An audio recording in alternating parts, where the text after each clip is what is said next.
Wow. I'm genuinely rather grateful for your welcome. It's put me right at ease. Okay, so I'm here to talk about love and reason.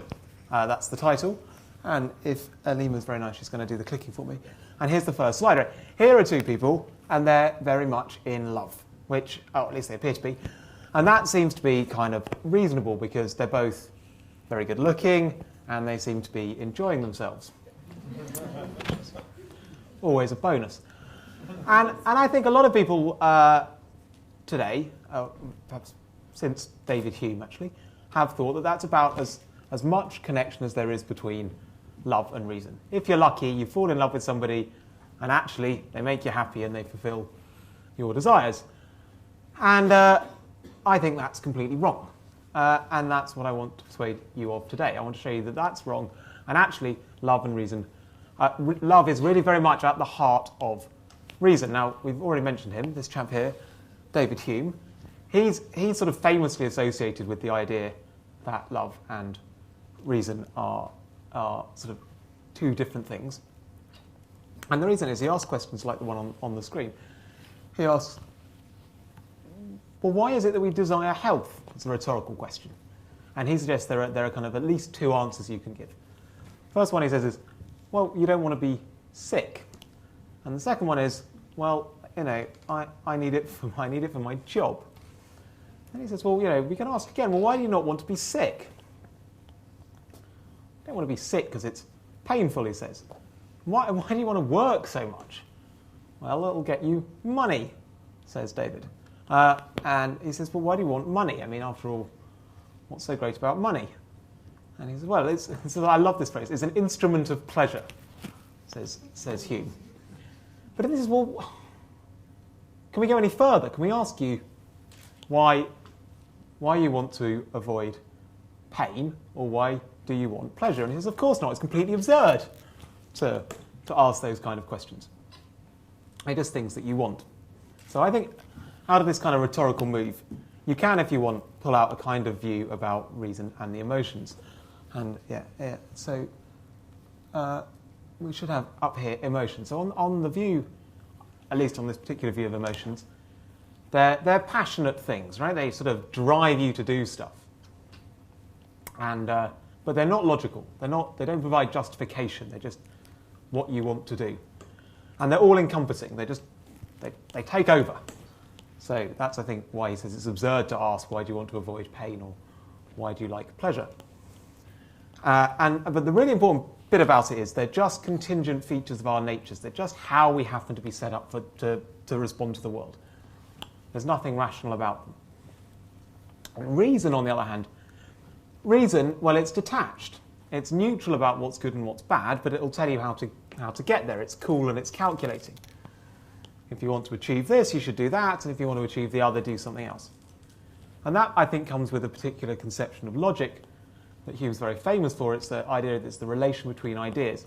What logic's good for is not finding out what's true or what's good.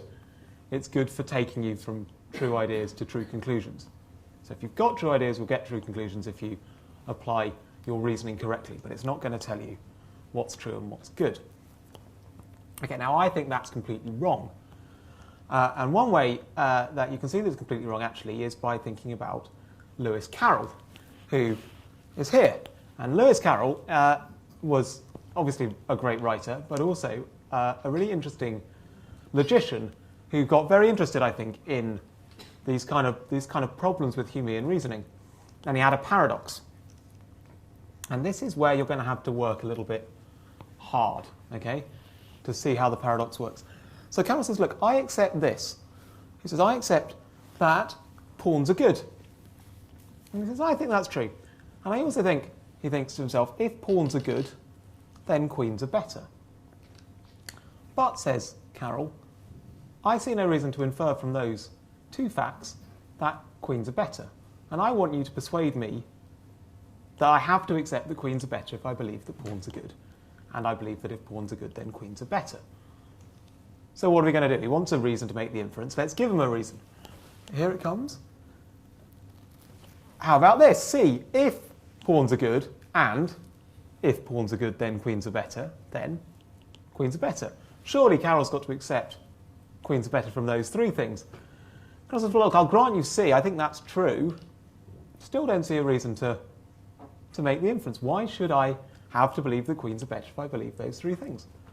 I need a reason, don't I? Well, here comes the reason, and you can read it for yourself, right? I'm going to get it wrong if I try to off the top of my head. That'd be too embarrassing, because I'm meant to be talking about logic. You've got to get logic right when you do that. Okay, so he's got four things he believes, and guess what? He's going to say, look, I need a reason to infer the conclusion. Can you see how this paradox works? Here we go. Let's give him a lot more reasons, and it's going to go on forever. He's never going to get to his conclusion. Well, what's Carroll's mistake? I think he's pretending not to understand what those premises mean. He's pretending not to understand what it means to think that pawns are good and to think that if pawns are good, then queens are better. But what is it, you might now wonder, to understand what those premises mean? And I think what that at least requires is that you realise that realising that if it's the case that pawns are good, and that if pawns are good then queens are better, then queens are better.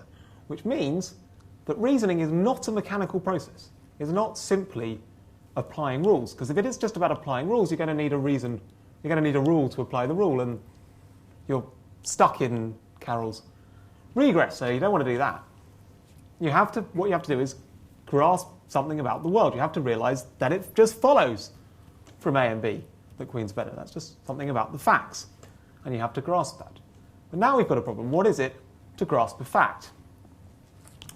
And I suspect, given that you're a kind of TED audience, quite a lot of you are going to think, well, what it is to grasp a fact is to be kind of appropriately causally hooked up to the facts. It's to kind of, wander around the world and have your causal mechanisms working properly.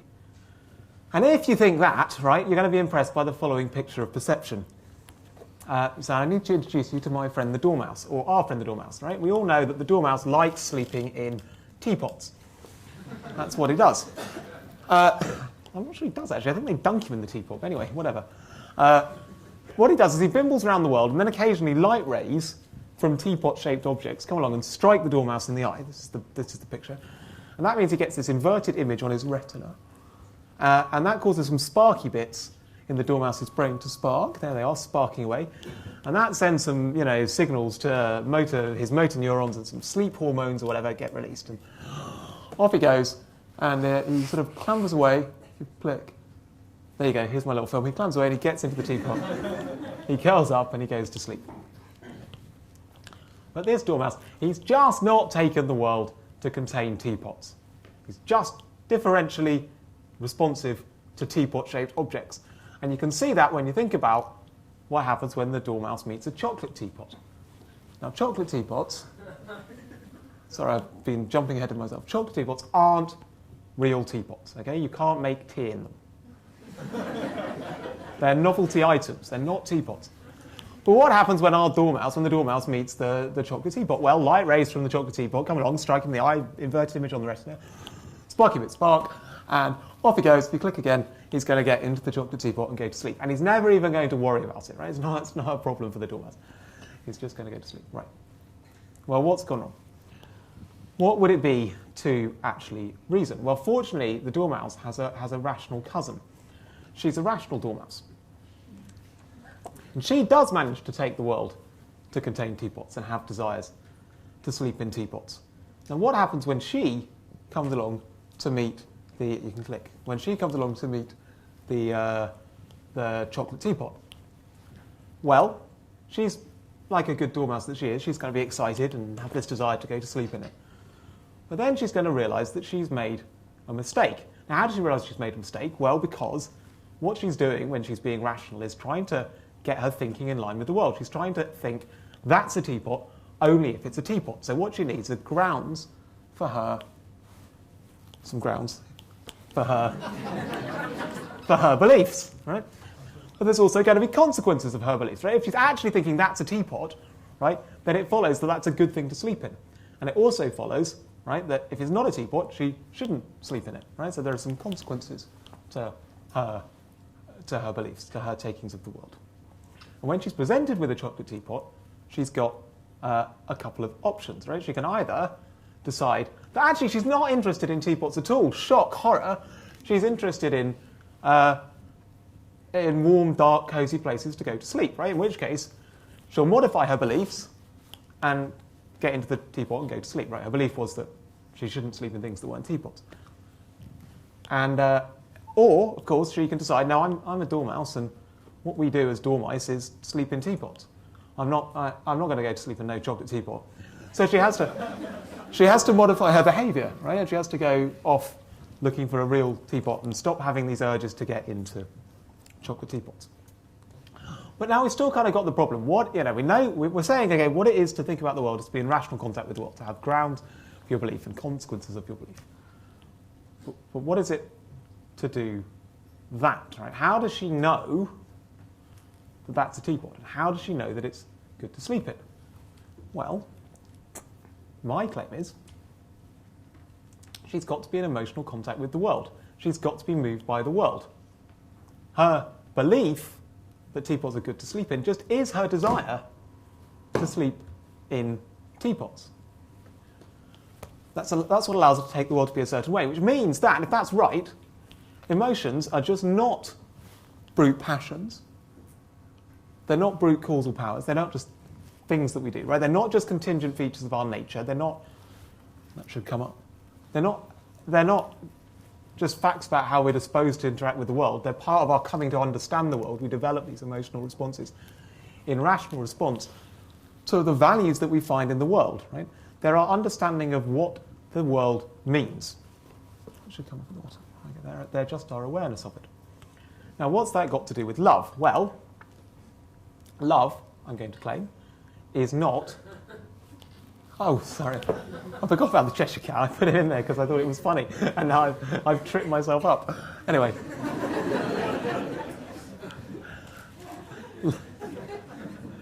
Anyway, he wanted to say hello. Love is not a mere passion, I think.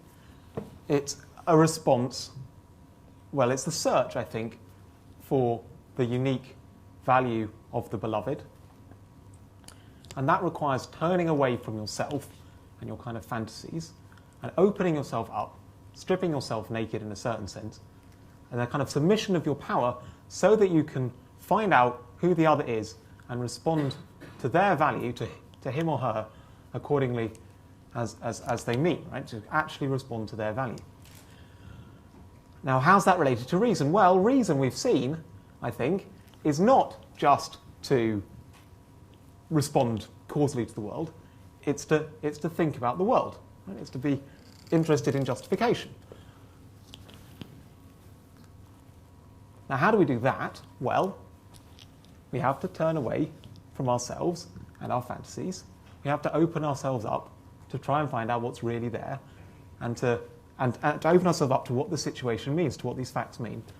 And that requires, I think, a kind of stripping naked and an openness to the possibility of finding out new and surprising features of the world and being changed by them. And that, to me, is love. So if you want a reason, you better learn to love.